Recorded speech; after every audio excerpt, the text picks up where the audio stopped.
26, versículo 33. Então Pedro disse a Jesus: Eu nunca abandonarei o Senhor, mesmo que todos os abandonem. Mas Jesus lhe disse: Eu afirmo a você que isto é verdade. Nesta mesma noite, antes que o galo cante, você dirá 3 vezes que não me conhece. Versículo 69 do mesmo livro. Pedro estava sentado lá fora no pátio, quando uma das empregadas chegou perto dele e disse: Você também estava com Jesus da Galileia. Mas ele negou diante de todos, dizendo: Eu não sei o que é que você está falando. Depois foi para a entrada do pátio. Outro empregado viu e disse às pessoas que estavam ali: Ele estava com Jesus de Nazaré. Pedro negou outra vez, respondendo: Juro que não conheço esse homem. Pouco depois, os que estavam ali chegaram perto de Pedro e disseram: O seu modo de falar mostra que, de fato, você também é um deles. Então Pedro disse: Juro que não conheço este homem.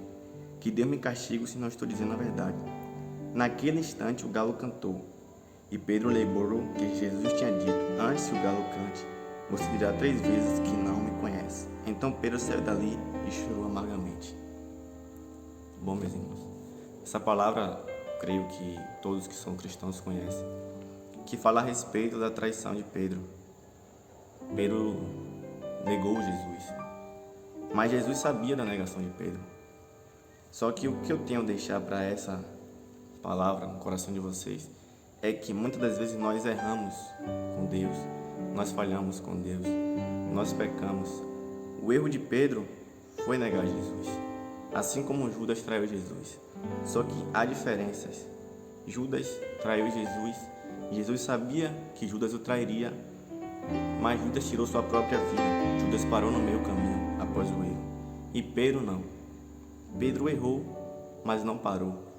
Pedro prosseguiu. O que acontece com nossas vidas hoje é que quando nós erramos, nós paramos.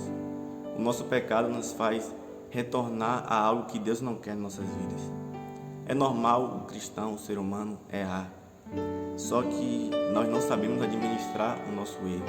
Muitas vezes nós erramos e o inimigo que nos causou o erro, ele coloca em nossas mentes que Deus não nos ama, que Deus não está feliz com o nosso erro, sendo que ele deixou bem claro que seria normal o nosso erro. Eu tenho aqui em 2 Coríntios 12, o versículo 9, Mas ele me respondeu: A minha graça é tudo o que você precisa, pois o meu poder é mais forte quando você está fraco.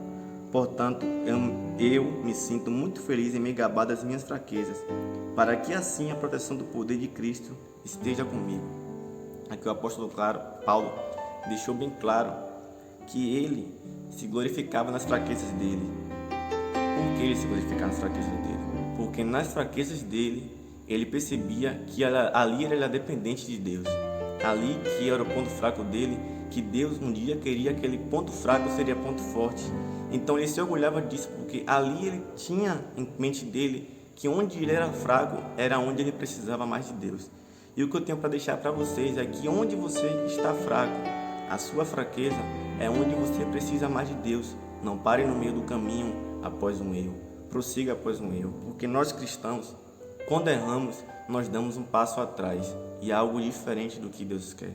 Quando nós cristãos erramos, Deus quer que nós demos um passo à frente para Ele, prossiga para Ele, botar o joelho, nosso joelho no chão e falar: olha Deus, eu errei nisso, me ajuda nisso, porque Deus ficará feliz em saber que no seu erro, nós percebemos que no nosso erro é onde nós precisamos mais de Deus, que nós vamos reconhecer nosso erro e entender que nosso erro é onde nós precisamos mais de Deus, porque Judas parou no meio do caminho e tirou sua própria vida.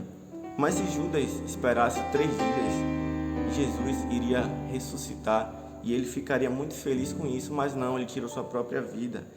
Pedro negou Jesus, mas Pedro não parou no meio do caminho, porque pensa se Pedro tirasse a sua própria vida assim como Judas. Seriam almas e vidas que precisariam de Pedro, mas Pedro não estaria. Pedro não desistiu. E se nós formos para Atos 2, todos nós conhecemos, que fala sobre o avivamento, o dia de Pentecostes. Após isso, Pedro fez uma ministração e 3.000 almas se renderam a Deus. E ali começou uma geração de crentes. Se Pedro parasse no meio do caminho após trair Jesus, após um erro, após um pecado, 3.000 almas não aceitariam Jesus em um só dia. Em Atos 4, o primeiro milagre após a morte de Cristo foi realizado por Pedro. Era um paralítico que estava à beira do templo, mas Pedro estava lá e ofereceu a cura a ele e ele foi curado. Se Pedro parasse no meio do caminho, após um erro, aquele paralítico não teria sua cura. E o que eu tenho para deixar para vocês é, após seu erro, não dê um passo para trás, dê um passo para frente para Jesus. Porque no nosso erro, Deus quer nos fazer forte. Ah, Henrique, mas eu não sei como fazer isso. Olha, José, o sonho dele, que ele contou para os irmãos dele, ele foi dado como morto através de um sonho. Ele foi dado como empregado, prisioneiro, por causa de um sonho que ele contou aos irmãos dele. Mas também, através de um sonho, ele foi eleito governador do Egito. Então, pequenos erros gerarão grandes conquistas através de Deus em nossas vidas. E essa é a mensagem que eu tenho para deixar para vocês. Amém?